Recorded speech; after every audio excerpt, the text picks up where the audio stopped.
Halo semuanya, kembali lagi bersama saya William di channel William Z Manhwa. Pada kesempatan kali ini saya akan membawakan alur cerita tentang orang yang berhalusinasi pergi ke dunia murim.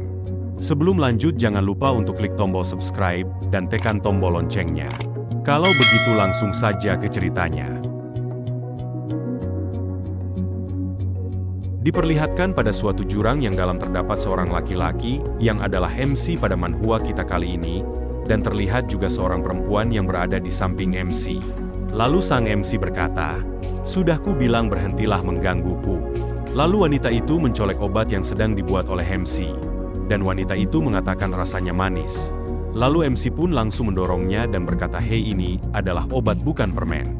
Dan di sini kita diperkenalkan nama dari MC kita, yaitu Lee Huo Wang. Kalau begitu mulai sekarang kita panggil sang MC menjadi Lee saja untuk kedepannya agar mudah diingat. Oke, kalau begitu kita lanjut ke alur ceritanya. Lalu Lee pun berkata di dalam hati, lupakan jika aku memberitahunya dia tidak akan mengerti, tempat sialan ini adalah tempat terkutuk, dan Lee pun bertanya-tanya kenapa aku berada di sini bersama orang-orang ini. Lalu pandangan Lee pun dialihkan ke belakangnya yang sedang terjadi keributan, yaitu ada seorang wanita yang ingin dianukan oleh seorang pria. Pria itu mengatakan sambil tertawa senang, "Aku akan melakukannya, jadi menurutlah." Wanita itu pun melawan sambil mengatakan, "Tidak, jangan, tidak." Lalu kita diperlihatkan kepada Lee lagi, dia bergumam di dalam hati, "Ini semua palsu, semuanya hanyalah ilusi." Lee terus bergumam di dalam hatinya, dia mengatakan ini semua palsu, ini adalah palsu. Seraya dia melemparkan alat untuk menghancurkan obatnya ke arah pria besar itu, sambil mengatakan di dalam hatinya, ini sangatlah nyata. Lalu pria besar itu kesakitan, dan wanita berambut putih itu langsung bersembunyi di balik tubuh Lee. Pria besar itu pun tidak terima dengan apa yang dibuat oleh Lee kepadanya, lalu pria besar itu pun berkata, "Berani sekali kau, sialan, aku adalah murid kesayangan guru, kalau aku memberitahunya maka tamatlah riwayatmu." Lalu Lee pun membalasnya, "Memang mengapa jika dia tahu, dia tidak penting. Kau, beraninya, kau menghina guru." Tiba-tiba ada suara langkah kaki, dan semuanya hening seketika. Lalu dilihatkan jika langkah kaki itu datang dari seorang pria yang memakai baju berwarna putih, dan dia mengatakan, "Apa kalian sudah selesai berdebat?" Lalu dia memanggil, "Junior Lee, dan Junior Wang, guru memanggil kalian, dan segeralah ikuti aku." Lee pun terkejut, lalu pria berbadan besar itu tertawa, sambil mengatakan, "Tamatlah riwayatmu, hari ini adalah giliranmu." Tapi Lee hanya menatapnya lalu pergi. Saat ingin pergi, baju Lee ditarik tiba-tiba oleh wanita yang berambut putih. Wanita itu mengatakan, jangan pergi." Namun Lee pun melepas genggaman wanita itu, dan langsung pergi mengikuti yang lain. Lalu sesampainya di luar gua, yang berada di bawah jurang itu, Lee pun bergumam di dalam hatinya, "Apa yang terjadi padaku? Bagaimana aku bisa emosi seperti itu? Ini bukan caraku biasanya bertindak. Aku tidak bisa membiarkan mereka memenuhi emosiku." Lalu saat Lee sedang bergumam di dalam hati, perempuan yang bersamanya pun menyentuh tangannya, namun Lee masih terus bergumam, hingga wanita itu menyikut lengannya, lalu Lee pun tersadar dari lamunannya dan dia menarik lengannya wanita itu, seraya mengatakan, "Kau, mau apa kau?" Lalu wanita menjulurkan tangannya yang sedang memegang semacam lendir. Lalu dia mengatakan, "Makan permen?" Lee pun bingung, namun dia tetap mengambil lendir itu, lalu sang wanita pun berkata, Guru sangat baik, jadi ayo ikuti perintahnya agar dapat makanan manis." Scene pun berpindah, lalu Lee pun sampai di tempat orang yang dipanggil sebagai guru tersebut. Dan kita pun diperlihatkan betapa mengerikannya tempat itu. Lalu wanita permen itu pun memberi salam kepada seseorang yang disebut guru itu, lalu kita diperlihatkan orang yang disebut guru oleh orang-orang di gua tadi. Orang itu pun mengatakan, "Akhirnya kalian telah sampai." Lalu secara tiba-tiba guru gila itu melompat ke arah belakang.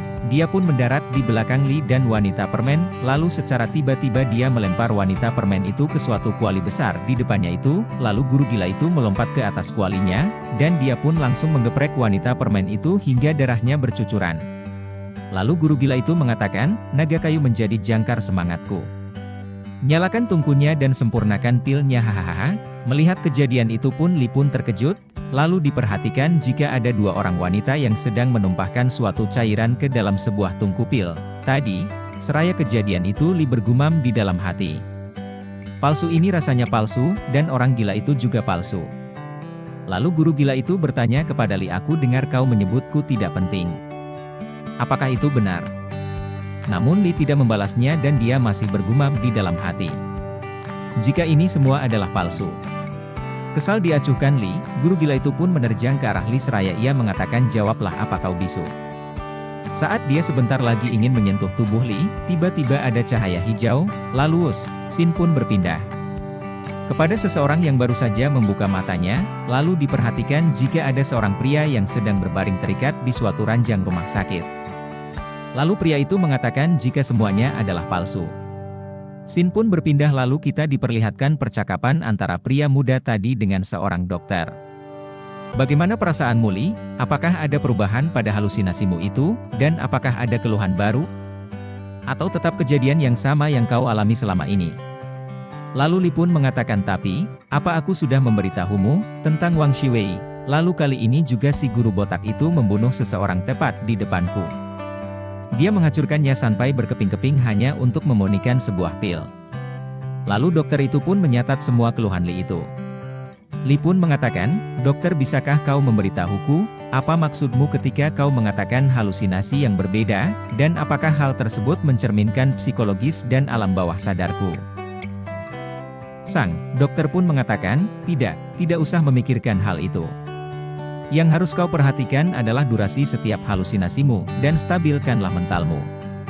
Lalu setelah kau menyingkirkan gangguan halusinasimu itu, maka kau harus ingat, karena ini adalah halusinasi, maka kamu harus ingat jika itu semua tidak nyata. Lalu dokter itu pun pergi dari ruangan seraya mengatakan, ingatlah untuk berpikir logis saat kau berhalusinasi, karena hanya dengan cara itu kau dapat keluar lebih cepat dari rumah sakit ini. Setelah sang dokter berlalu, lalu muncullah seorang wanita cantik yang menghampiri Li. Wanita itu pun mengatakan, apa kau dengar itu? Kau harus patuhi dan dengar apa kata dokter. Lalu kita diberitahu ternyata wanita itu adalah pacar dari Li yang bernama Nana. Lalu Li pun menengok ke arahnya dan mengatakan, Nana. Lalu Nana pun duduk di hadapan Li seraya memperlihatkan parasnya yang sangat cantik.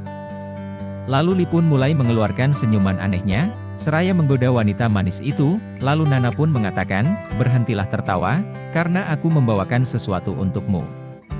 Dan ternyata hadiahnya adalah seongoh buku materi, hal itu pun membuat Li kesal.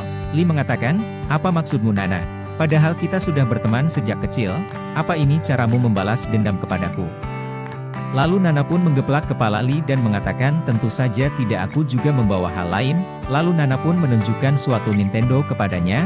Melihat hal itu pun Li tidak tinggal diam, dia pun mencoba mengambil Nintendo itu dari tangan Nana. Lalu Nana pun menghindari terkaman Li dan dia pun mengatakan, jika kau mau benda ini, maka panggillah aku kakak, jika kau memanggilku kakak aku akan memberikan Nintendo ini kepadamu.